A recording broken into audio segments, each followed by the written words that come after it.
Well, welcome to the 700 Club. You know, if you want to know how the game is being played, ladies and gentlemen, behind the scenes, what is the game plan of the Democrats? What is the game plan of the Republicans? Do they have one? Well, the game plan of the Democrats over the years has been very simple. We don't have to get initiatives through the public because the public won't buy our philosophy. They won't vote for it. So we can't win at the ballot box, but what we can do is set up a case in which we only need 5 people to vote for it. And those 5 on the Supreme Court can determine the course of the social policies of the nation forever. And they're unassailable because they come out of the Supreme Court. Now, if the Democrats lose that, they have lost their whole lever of power, and that's why they're freaking out. They won't be able to do this anymore. And you and I will be free of that that obnoxious influence that these people have been imposing on us all the way up and down the line, where they've overturned all of the initiatives that the people want, and they forced the law of the land to be 5 judges unelected on the Supreme Court, on for life. And suddenly, the court is turning conservative. And with Judge Brett Kavanaugh, a magnificent jurist, the Democrats are freaking out.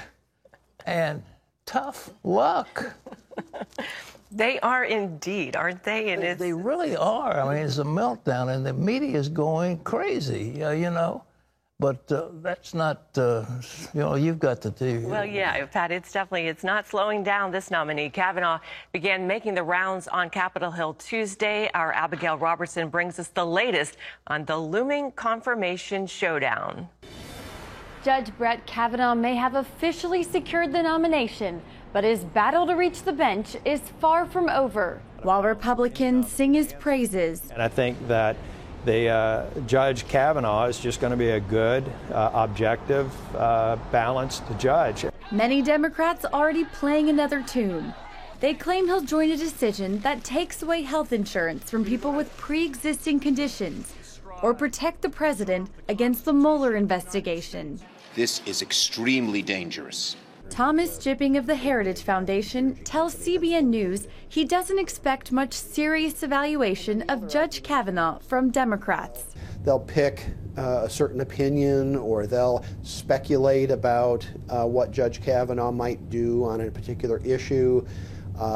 This is really, though, about their dislike for President Trump. That's really what it comes down to. Another issue the opposition will press him on is whether he would maintain Roe versus Wade, which as a judge, he shouldn't have to answer. They know that they're going to be asking questions that they can't answer, and then they'll say, well, he won't answer the question. But anybody who follows this process, I've been on Judiciary Committee for about 3.5 years now, we know that those are out of bounds for any nominee to answer. Senator Ben Sasse praised Kavanaugh's strong credentials, adding that something is clearly broken in our republic when there is already this much protest over him. They had signs printed out for all 4 of the different people that might have been picked so that they could have their Mad Libs protest. Use your Sharpie and fill in who the devil's going to be that's going to supposedly end the world before the person's even been picked. Sasse says strong politicization of Supreme Court nominees deeply concerns him. The Democrats who are participating in this charade know that this is bad for the Republic, but they've just so politicized the process that they can't get out of the cycle. Since Senator John McCain's health is keeping him in Arizona, one Republican vote against Kavanaugh could kill the nomination. The GOP is praying for unity while hoping to see support from a few red state Democrats. I think the president's made a great appointment, a great nomination. Despite the long road ahead, Leader McConnell feels confident they'll have Kavanaugh confirmed before the midterm elections. Reporting from Capitol Hill, Abigail Robertson, CBN News. Well, our Jay Sekulow of the American Center for Law and Justice on this program yesterday said, I tell you, I'll predict on August 1, he will be the next Supreme Court judge. And I think that's true. It looks like Susan Collins and Lisa Murkowski are going in line. They're going to be voting for him. And I don't know if John McCain is in such a condition that he could fly from Arizona to Washington to one vote. He has that glioblastoma, that brain cancer, which is fatal, but he's still got his wits about him, and You have to be present. You have to be... Come into the Senate, absolutely. Yeah, but they've hauled people in on in wheelchairs and in stretchers to vote. So I mean, it's not unusual to get somebody like that. But it's life-threatening. There's no way they're going to do it. But nevertheless, Jay said they're going to do it, and I think if you've got Collins and Murkowski on board, I think the rest of the Senate will line up, and then you've got 2 or 3 of these. Red state Democrats. Red state, Joe Manchin particularly, I think he voted for Kavanaugh. West Virginia. Yeah, well, yeah, go. Right. Well, I think that they'll go, and they're Heidi Heitkamp and various ones. They're going to be on board because they don't want to. I mean, this man is so extraordinarily qualified. You know, the Democrats used to say, "Well, he's out of the mainstream." Well, you've got a candidate now. He was appointed to the faculty of Harvard Law School by Elena Kagan, who now sits on the Supreme Court. She was dean then of the school. And he teaches law at Harvard. He teaches law at Yale. He teaches law at Georgetown. Now, you say that's not mainstream. I mean, the whole thing, this guy is so well qualified. You could argue that those are almost liberal schools. Exactly. You know? Well, I'm a product of one of those liberal schools, and I know how it is. But when he came on and the president introduced him, he was so likable, and he talked about coaching soccer and all these like down-to-earth things, and he was so incredibly well-rounded. That's right. I mean, he's pretty much the perfect candidate. Well, he's the candidate. I mean, just like the one they put in before. I mean, these guys are just so well qualified that you'd have to be an absolute fanatic on the left to oppose somebody of those qualifications. But he's, as Jay said, and I think he's right, the Republicans are going to line up, and they can probably pull off 2 or 3 Democrats to bolster their ranks. But they might. You could charter a plane, fly McCain into Washington if you had to bring him in a wheelchair into the Senate chamber to make the vote. Wow. They'll do it. I don't think that would jeopardize his life, and I think he would probably like to do it. So we'll see about that. But the vice president, well, of course, is there to make the decision. If there's a tie, he can break the tie and vote for Kavanaugh. Well, Senate Democrats aren't the only ones panicking over Judge Brett Kavanaugh. The media is having a meltdown. Charlene Aaron has that story and more from CBN News. That's right, Pat. While most conservatives are supporting President Trump's pick, many liberals are voicing their disapproval, and that includes some members of the media. CBN's Jenna Browder has the story from Washington. From the Supreme Court, no justice, no peace, no family, no peace, to Trump Tower, protesters railed against Brett Kavanaugh's nomination Monday night. We should do everything we can to fight back, to speak out, to never give up, to never give in. And it wasn't just Democrats and liberal activists. The Media Research Center is calling bias on some members of the mainstream media. You had Nina Totenberg on NPR, who was supposed to be a correspondent for that publicly subsidized radio network, saying she thought that whoever Trump picked was going to lead to the end of the world as we know it. That's hyperbole. That is way outside the role of a correspondent. That's Kavanaugh on the record saying there should be no indictment of a sitting president. And on MSNBC that night, Rich Noyes says there were no conservative guests. From 8 o'clock until midnight, the only guests that had a point of view were liberal activist groups, Democratic elected politicians, opponents of Brett Kavanaugh. Protests at the Supreme Court were so disruptive, one Fox News anchor decided not to do her show there. We did have a plan to have our show out there live.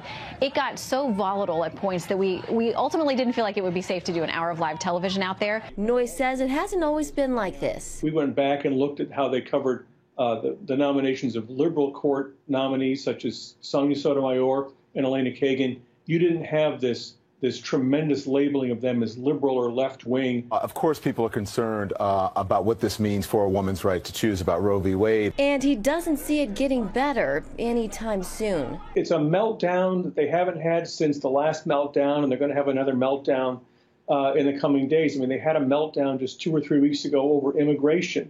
Now they're in meltdown over this. In Washington, Jenna Browder, CBN News. Thank you. You know, ladies and gentlemen, when they did Roe versus Wade, it was called Blackmun's abortion. It was so poorly researched. One of the professors at Regent University is writing a book. It's brilliantly researched about Roe versus Wade, about all the stuff that went on behind the scenes, and it was a complete put-up job. It is an amazing way that they distorted the facts, distorted the plaintiff, distorted what was happening. The whole thing was merely conceived by the ACLU to get a case before the court that would go along with permitting abortion on demand. But even that, now people are in this country are saying, look, we've slaughtered 55, 60 million unborn babies, and we've had enough. And when science is showing the fetal heartbeats and all the things that are going on with the unborn babies, and mothers are beginning with ultrasound to say, well, we just don't want to murder our children. And so the population is turning against this question of abortion on demand. And whether Roe versus Wade is reversed or not, the states are one by one beginning to vote restrictions on the unlimited abortion that we've been seeing in this country. So it's going to be restricted whether they like it or not. But Roe was a bad case. It was badly decided. It was strictly a put-up job, and everything about it is phony, and the reasoning is beyond belief bad. And as I say, it was called Blackmun's abortion. But there again is a Republican president putting in what he considered a Republican judge, Harry Blackmun, and he wrote the decision in Roe versus Wade. So the nice thing that these candidates that the president has had, every one of them is a superb jurist who sticks to the Constitution and the appropriate role of a judge. And it's marvelous to see that when the president's picking, he's got the Federalist Society vetting these judges, and every one of them is very competent. Charlene? Pat, President Trump is calling out NATO nations for not paying their bills. The president is in Brussels for the annual NATO summit and sent a strong message before the meeting began. We're protecting Germany, we're protecting France, we're protecting everybody, and yet we're paying a lot of money to protect. Germany is a captive of Russia. He singled out Germany for paying Russia hundreds of millions of dollars for energy, but not investing more in defense spending. America is one of only 6 NATO nations that's living up to their pledge to spend at least 2% of their GDP on defense spending. In 2017, the U.S. paid more to NATO than Germany, France, Italy, Spain, and the UK combined. Wow, Pat. Well, you know, if NATO really comes forward, it'll have a bigger GDP than Russia or any other nation, certainly than China. So if these 2% come in from all of them, but I read yesterday that the German soldiers are drilling with wooden rifles because they can't even afford small arms, that their helicopters don't work, their planes don't fly, their submarines aren't functioning, and it's really a mess. But the reason for NATO was a bulwark against the expansion of the Soviet Union. And if Vladimir Putin knows that NATO is really together and really serious about arming, his expansion concepts will be shattered, and it'll be a real good thing. So, I just hope the president doesn't try to tear that alliance apart, because NATO has been an extraordinarily viable bulwark against the expansion of the Soviet Union. Charlene? Trade tensions between the U.S. and China continue as the Trump administration is preparing to put tariffs on another $200 billion worth of Chinese imports. The administration said the tariffs are a response to China's decision to retaliate against the first round of U.S. tariffs.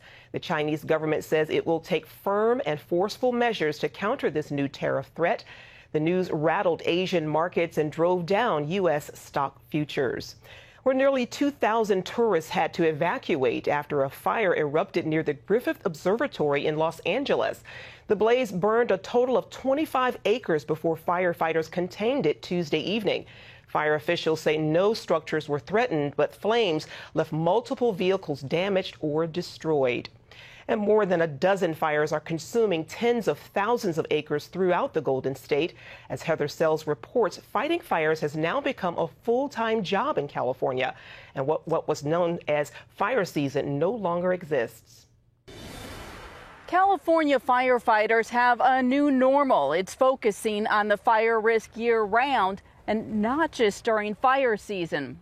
I think we're very prepared, but there's nowhere else in the nation that burns like California. The Golden State has become the burning state, ground zero for wildfires. Insurance estimates show half of the more than 4 million U.S. homes at high or extreme risk of wildfire are in California. And wildfires are getting worse in both size and scope. What's driving it? For starters, California's vegetation, plus cool, moist winters followed by longer, hotter, and drier summers. It's a recipe for world-class fire conditions. An extended drought combined with bark beetle infestation has killed off 129 million trees.